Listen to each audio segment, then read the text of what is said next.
स्वागत है दोस्तों एक बार फिर आप सभी का आपके अपने YouTube channel PCM with Vijay sir पर। ठीक है, तो आज जो हम लोग ऑब्जेक्टिव की सीरीज़ देखते हैं, तो उस ऑब्जेक्टिव की सीरीज़ में आज जो भी पार्ट होगा, पार्ट फोर या 5 जो भी होगा, ठीक है, उसको हम लोग देखने जा रहे हैं। ठीक है, तो चलिए वीडियो को स्टार्ट करते हैं और अपने सवाल की ओर बढ़ते हैं। ठीक है, तो जिसमें हम लोग 47 तक कर चुके थे। ठीक है, तो अब हम लोग 48 से चलते हैं, मूव करते हैं सवाल के 48 सवाल की ओर। ठीक है, 48 सवाल से हम लोग अब देखेंगे। हम लोग 47 तक लास्ट वीडियो में कवर कर चुके हैं। ठीक है, तो आइए देखते हैं।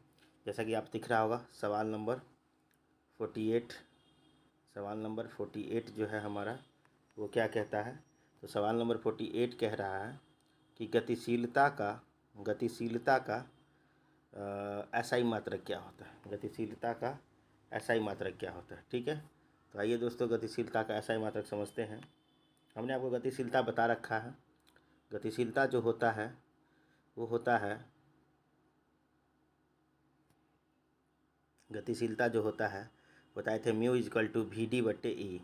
वी डी बट्टे ई का क्या मतलब हुआ। ठीक है, तो वी डी बट्टे ई का मतलब हुआ कि ऊपर होगा वेलोसिटी और नीचे होगा इलेक्ट्रिक फील्ड। ऊपर होगा वेलोसिटी, नीचे होगा इलेक्ट्रिक फील्ड। ठीक है, तो आइए हम लोग देख लेते हैं। चलिए ओके, तो गतिशीलता का हमें एसआई मात्रक पूछा गया है। ठीक है, तो एक्चुअली ये पेन के साइज़ को थोड़ा हम कवर कर रहे हैं। ठीक है, चलिए देखते हैं। तो देखिए म्यू इजकल टू मैंने सिखाया था आपको वी डी बट्टे ई।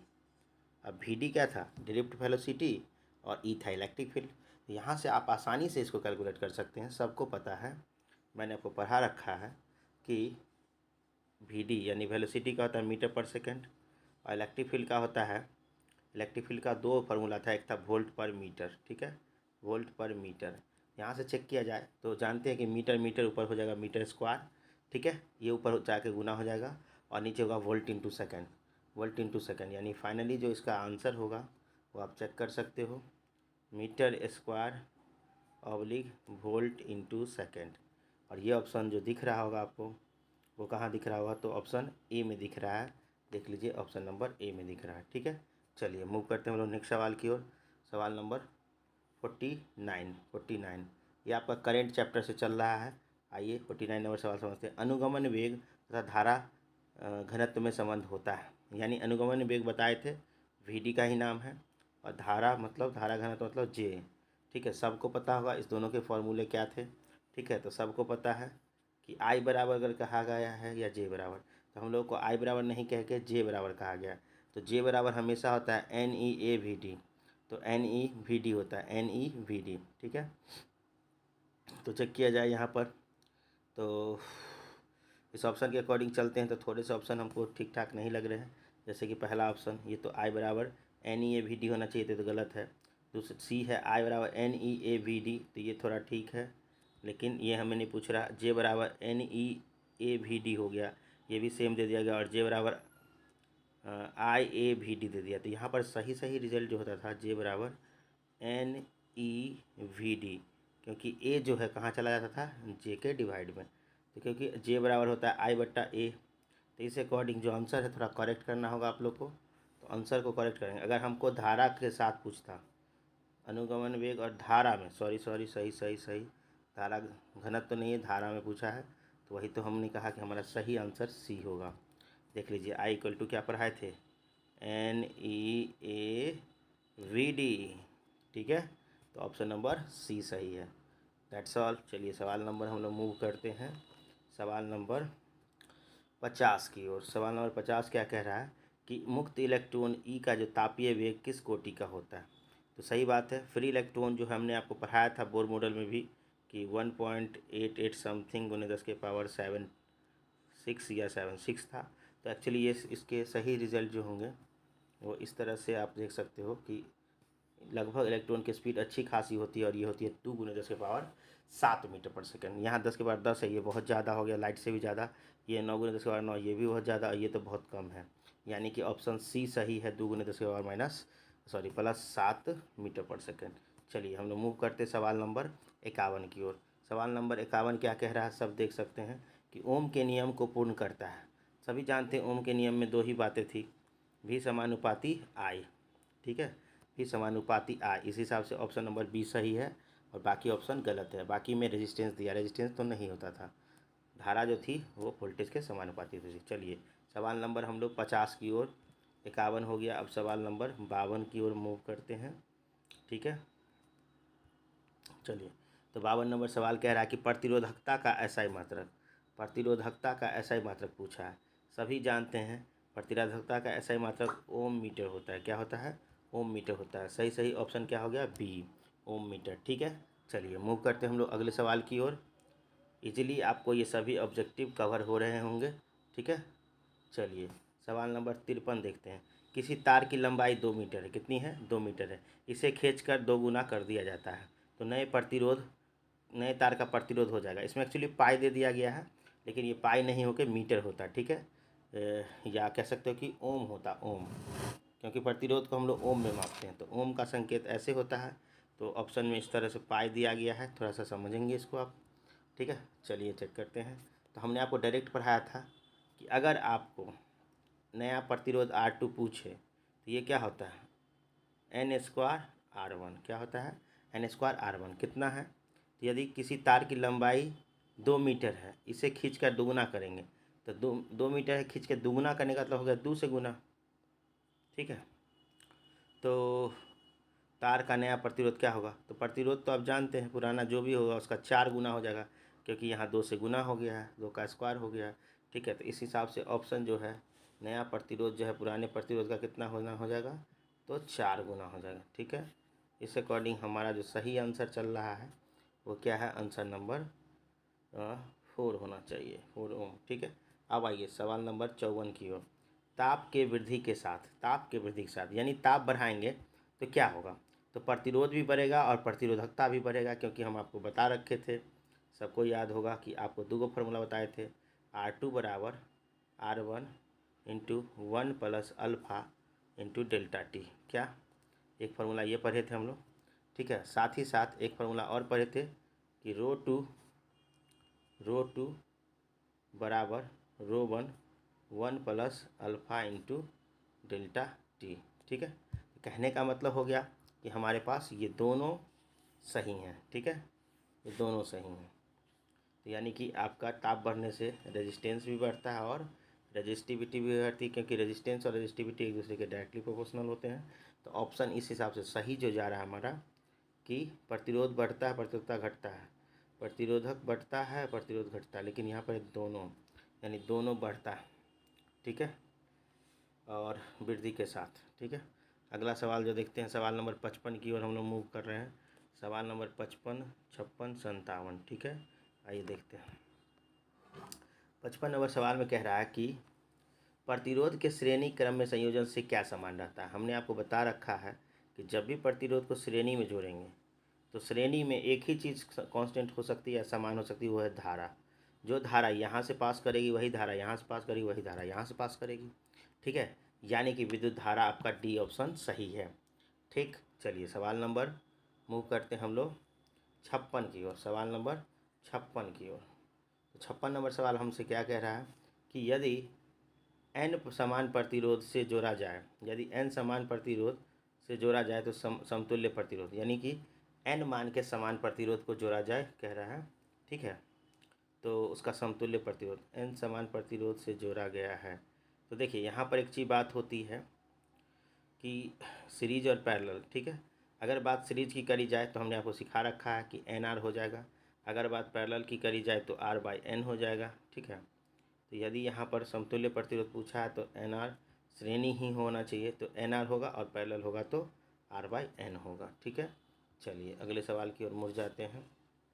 तो अगला सवाल जो है हमारा, सवाल कह रहा है 57 नंबर में कि 2 पाई का 2 प्रतिरोध दिया गया है, इसका संयोजन से न्यूनतम 2 पाई लिख रहा है, लेकिन आप समझ लेना 2 ओम है वो, ठीक है, पाई नहीं है, ओम है। तो 2 ओम का 2 प्रतिरोध है हमारे पास, और इसको जोड़ने का इसका न्यूनतम प्रतिरोध कितना प्राप्त कर सकते हैं। देखिए बात करते हैं, 2 ओम का 2 है तो अधिकतम चाहिए तो 4 ले सकते हैं, लेकिन न्यूनतम चाहिए तो न्यूनतम जब भी चाहिए तो हमको किस में जोड़ना होता है? पैरेलल में।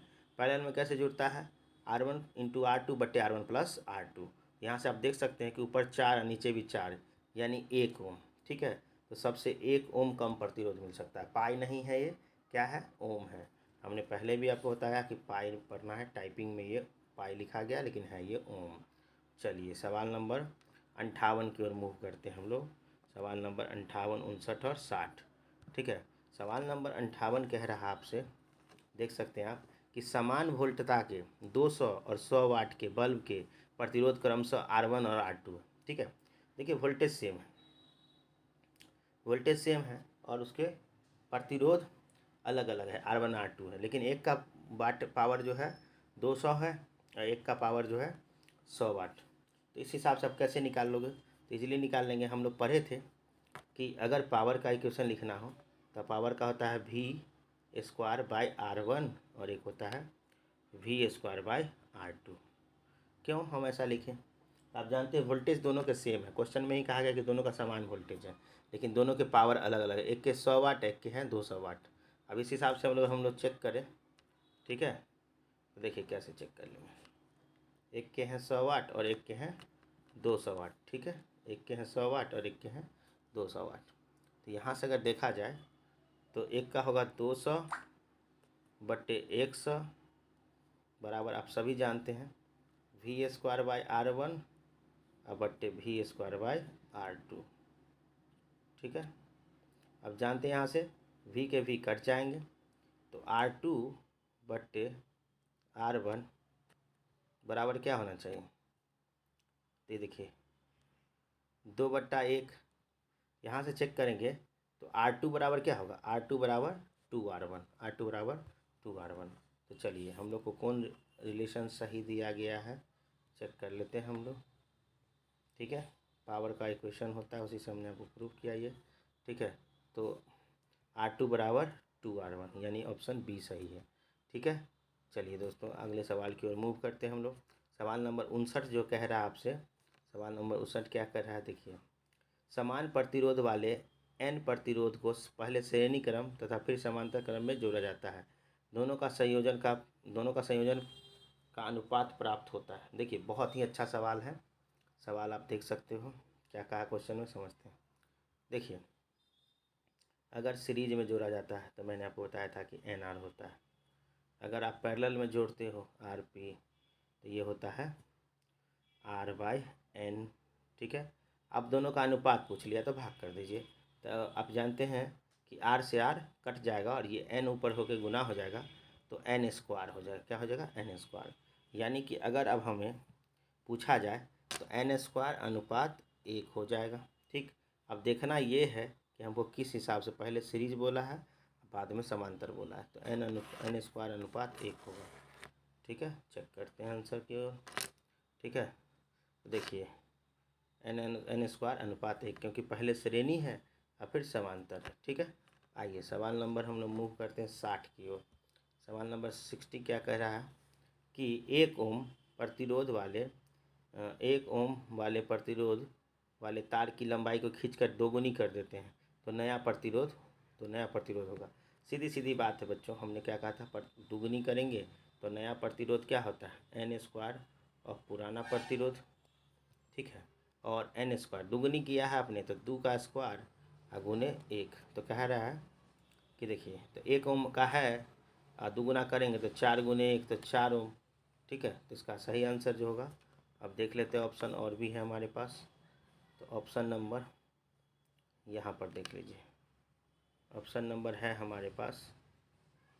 ठीक है, तो ऑप्शन नंबर है 4 ओम। ठीक है, चलिए सवाल नंबर 61 की ओर हम लोग मूव करते हैं। सवाल नंबर 61 की ओर मूव करेंगे हम लोग। सवाल नंबर 61 हम लोग से क्या कह रहा है, सवाल नंबर 61 कह रहा है कि किसी चालक के प्रवाहित विद्युत धारा I तथा चालक का प्रतिरोध R है तो शक्ति कितनी होगी। तो अगर आपको याद होगा तो शक्ति के कितने फॉर्मूले पढ़ाए थे हमने, V² बाई R और P बराबर VI और एक और पढ़ाए थे P बराबर I² R। ठीक है, तो चलिए चेक करते हैं। P बराबर VI ठीक है, P बराबर I² R भी ठीक है और P बराबर V² बाई R अगर होता, ठीक है थोड़ा सा मिस्टेक है यहाँ पर, ऑप्शन में वी स्क्वायर आर दे दिया है, तो आप देख लेना। तो सबके इसके आंसर ऑल होंगे, और इसको यहाँ पर जो वी स्क्वायर इंटू आर दिया उसमें ऐसे स्लैश दे दीजिएगा जिससे भाग का पता चल जाए। तो ऑप्शन चारों सही है, मतलब कि तीनों सही है, इसलिए ऑल आंसर सही है। ठीक है, तो इसका ऑप्शन जो होगा, इसका ऑप्शन डी सही है। चलिए मूव करते हैं हम लोग अगले सवाल की ओर, कि 62 नंबर सवाल कह रहा है कि विद्युत वाहक बल है। तो विद्युत वाहक बल बताए थे कि यह एक क्या है, तो यह एक अदिश राशि है, क्योंकि ये एनर्जी है। तो विद्युत वाहक बल सदिश बल, अदिश बल, सदिश विभव, अदिश विभव, तो अदिश विभव है ये। ठीक है, अदिश विभव है। चलिए सवाल नंबर 63 की ओर मूव करते हैं हम लोग। 63 नंबर सवाल कह रहा है कि सेल के अंदर ईएमएफ की दिशा होती है। तो मैंने आपको पढ़ा रखा था कि ईएमएफ की दिशा हमेशा माइनस टर्मिनल से प्लस टर्मिनल की ओर पॉजिटिव लेते हैं। ठीक है, तो इधर कह सकते हैं कि ऋण आवेश से धन ध्रुव की ओर, ऋण से धन की ओर दोनों। तो देखिए ऋण से धन की ओर, धन आवेश से ऋण, तो बी ऑप्शन सही है, माइनस से प्लस की ओर हमेशा होता है ईएमएफ की दिशा। ठीक है, चलिए सवाल नंबर 64 की ओर मूव करते हैं हम लोग। सवाल नंबर 64 से आगे देख रहे हैं। सवाल नंबर 64 क्या कह रहा है, तो सवाल नंबर 64 आपसे कह रहा है कि सेलों के श्रेणी क्रम समूहन में धारा की प्रबलता है। ठीक है, अब देखिए सेलों के श्रेणी क्रम समूहन अगर कहा जाए तो हम लोग जानते हैं कि कैसे सेल को श्रेणी क्रम में जोड़ते थे। तो अगर देखा जाए तो अगर जितने भी सेल है अगर समान प्रतिरोध के, तो एन ई बट्टे एन आर, तो यहाँ से कट के क्या आता था, ई बट्टे आर, तो ई बट्टे आर हो जाएगा इसका। ठीक है, ई बट्टे आर हो जाएगा। अब आते हैं हम लोग बात करते हैं अगले सवाल की ओर। तो सवाल नंबर है हमारा 1 किलोवाट आवर कितना होता है। तो इसमें थोड़ा सा का आंसर गलत है, सी में, इसमें पावर 6 होना चाहिए। कैसे होगा ये 1 किलोवाट आवर, तो देखिए 1 किलोवाट आवर, तो 1 किलो में सब जानते हैं 10 के पावर 6 होता है। ठीक, और 1 घंटा में कितना सेकेंड होता है, 3600 सेकेंड। ठीक है, तो देखिए यहाँ पर हम दशमलव लाते हैं, तो 3 अंक इधर और 2 3 2 3 1 6, तो 3.10 के पावर 6 क्या होगा, जूल में एनर्जी। ठीक है, तो ये आपका हो गया 3.6 × 10 के पावर 6 जूल। ठीक है, ये हो गया हमारा। ठीक है, चलिए अब अगले सवाल की ओर बढ़ते हैं। एक अश्व शक्ति होती है, सभी जानते हैं एक अश्व शक्ति 746 वाट होती है। कितनी होती है, 746 वाट। तो इसका सी ऑप्शन सही है, सी ऑप्शन सही है। 66 नंबर सवाल का सी ऑप्शन सही है। और हॉर्स पावर एक इंजीनियरिंग यूनिट है पावर की। ठीक है, चलिए सवाल नंबर 67 की ओर मुड़ते हैं हम लोग। तो देखिए एक है 60 वाट का बल्ब, एक है 60 वाट का बल्ब, और एक है 20 वाट का बल्ब। ठीक है, कह रहा है कि 60 वाट तथा 20 वाट के बल्ब को श्रेणी क्रम में जोड़ दिया जाए। ठीक है, जोड़ दिया जाए तो 60 वाट का वाट ज़्यादा प्रकाशित होगा, सिर्फ 60 वाट का वाट ही जलेगा, 40 वाट ही वाला ही ज़्यादा जलेगा, या कोई नहीं। तो देखिए श्रेणी में अगर जोड़ते हैं तो श्रेणी में धारा तो सेम हो जाती है, क्या हो जाती है, धारा सेम हो जाती है। अब बात होगी प्रतिरोध की, तो एक 60 वाट है तो आई स्क्वायर आर, और एक 20 वाट है तो आई स्क्वायर आर 2। ठीक है, अब आप देख लो अगर अनुपात लेते हैं तो आई कटा, तो R1/R2 20 दिया तो 3, तो R1/R2 बराबर होता है 3:1, यानी कि R1 का प्रतिरोध ज़्यादा है और R2 का प्रतिरोध कम है। ठीक है, इसलिए आपका 60 वाट वाला जो है कम प्रकाशित होगा, और 20 वाट, यहाँ ऑप्शन में 40 वाट दे दिया गया। ठीक है, तो सही ऑप्शन है कि इनमें से कोई नहीं कह सकते। 60 वाट ज़्यादा प्रकाशित होगा, सिर्फ 60 वाट वाला ही जलेगा, 40 वाट वाला जल जाए ज़्यादा जल, 40 वाट तो है ही नहीं, 60, और यहाँ पर डी ऑप्शन सही है। ठीक है, चलिए हम लोग मूव करते हैं सवाल नंबर 68 की ओर। 68 क्या कह रहा है कि किसी परिपथ का वह गुण, ठीक है, जो विद्युत ऊर्जा को ऊष्मा ऊर्जा में बदल देता है। तो आप जानते हैं कि ईएमएफ वोल्टेज और करंट नहीं होगा। रेजिस्टेंस क्या करता है? रेजिस्टेंस आपका हीटिंग इफेक्ट प्रोड्यूस करता है, और इसी से आई स्क्वायर आर टी हम लोग पढ़ते हैं हीट के बारे में। ठीक है, चलिए अब हम लोग मूव करते हैं सवाल नंबर 69 की ओर और उससे आगे। ठीक है, चलिए तो यहाँ पर हम लोग आ जाते हैं।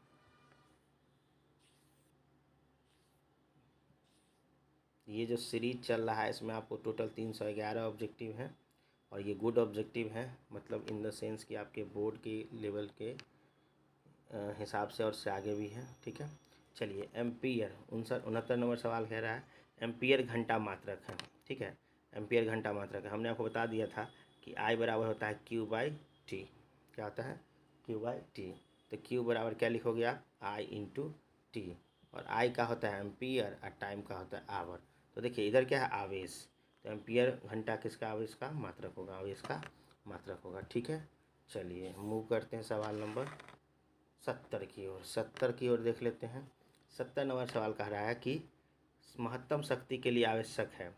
तो महत्तम शक्ति के लिए बताए थे आपको कि जब सर्किट का एक्सटर्नल रेजिस्टेंस जो कैपिटल आर है वो इंटरनल रेजिस्टेंस स्मॉल आर के बराबर हो जाए, तब सर्किट से मैक्सिमम पावर ट्रांसफ़र होता है, यानी कि अधिकतम धारा या अधिकतम पावर शक्ति प्रवाहित होती है। मैक्सिमम पावर ट्रांसफ़र थ्योरम के नाम से भी इसको हम लोग जानते हैं। तो ये हो गया आपका ऑप्शन नंबर सी सही है। ठीक है, चलिए अब हम लोग मूव करते हैं सवाल नंबर ठीक है 71 की ओर। सवाल नंबर 71 क्या कह रहा है कि किरचॉफ के बिंदु नियम का पालन करता है। किरचॉफ का बिंदु नियम पालन करता है, तो सबको बता रखे हैं। बिंदु नियम मतलब जितनी धाराएं आएंगी उतनी धारा इससे दूर जाएंगी, और धारा का निर्माण किससे होता है? तो धारा का निर्माण बताए थे आवेश से होता है, इसलिए ये आवेश संरक्षण के सिद्धांत पर पालन करेगा। ठीक है, तो किरचॉफ का बिंदु नियम किसका पालन करता है? आवेश संरक्षण के सिद्धांत का। और कोई पूछ ले किरचॉफ के लूप का नियम किसका पालन करता है? तो ऊर्जा संरक्षण के सिद्धांत का। ठीक है, चलिए सवाल नंबर 72 की ओर बढ़ते हैं हम लोग। 72 नंबर सवाल हम लोग से क्या कह रहा है कि आदर्श बैटरी के लिए आवश्यक है। तो बताए थे कि आइडियल अगर सेल है तो आइडियल बैटरी के लिए क्या होता है? स्मॉल आर का मान 0 होता है। ठीक है, तो उसका इंटरनल रेजिस्टेंस 0 मानते हैं। तो ये ऑप्शन नंबर डी सही है 72 का। ठीक है, चलिए अब हम लोग मूव करते हैं सवाल 73 और 74 जो मेरा आखिरी है इस सीरीज़ का सवाल, उसको देख लेते हैं, फिर हम लोग अगले सवाल को फिर देखेंगे। ठीक है, चलिए तो आइए सवाल नंबर हम लोग देख ले 73। किसी विद्युत परिपथ में बिंदु पर सभी धाराओं का बीजगणितीय योग होगा। तो अभी सिखाएं कि जितनी भी धाराएं आएंगी नोट की ओर वो सभी उससे दूर जाती हैं, यानी कुल आने वाली और धारे वाली धाराओं का कुछ बीजगणितीय योग किसका होता है? शून्य के। इसमें बताए थे कि आने वाली धारा को धनात्मक लेंगे तो जाने वाली को ऋणात्मक, या इसका उल्टा भी ले सकते हैं। ठीक है, या इसका उल्टा भी ले सकते हैं। चलिए सवाल नंबर 74 देख लीजिए। अगर E1 है और E2 है, क्या है? E1 है और E2 EMF है अगर, तो आपको बढ़ा रखे थे पोटेंशियोमीटर के लिए, ये होता है L1/L2। ठीक है, तो आपका सही ऑप्शन जो दिख रहा है ऑप्शन नंबर बी दिख रहा है। ठीक है, तो चलिए दोस्तों इस तरह से हमने अपने इस सीरीज़ को देखा, और इस सीरीज़ में हम लोगों ने पाया कि टोटल 47 से 74 तक के सवाल थे। अब जितने भी सवाल हो रहे हों सबको हम लोगों ने कवर किया, और इसी तरह से आपके अभी टोटल सवालों की संख्या इस सीरीज़ में 311 है, जिसको हम लोग देखेंगे। और फिजिक्स के पूरे कह सकते हैं कि 12th के पूरे फिजिक्स के चैप्टर से हैं। ठीक है, तो मिलते हैं नेक्स्ट वीडियो में, और चैनल को ज़रूर सब्सक्राइब करें, दोस्तों में शेयर करें। ठीक है, लाइक करें और कमेंट ज़रूर करें कैसा लगता है वीडियो, बताएं ज़रूर। ठीक है, तो फिर मिलते हैं अगले वीडियो में, तब तक के लिए जय हिंद।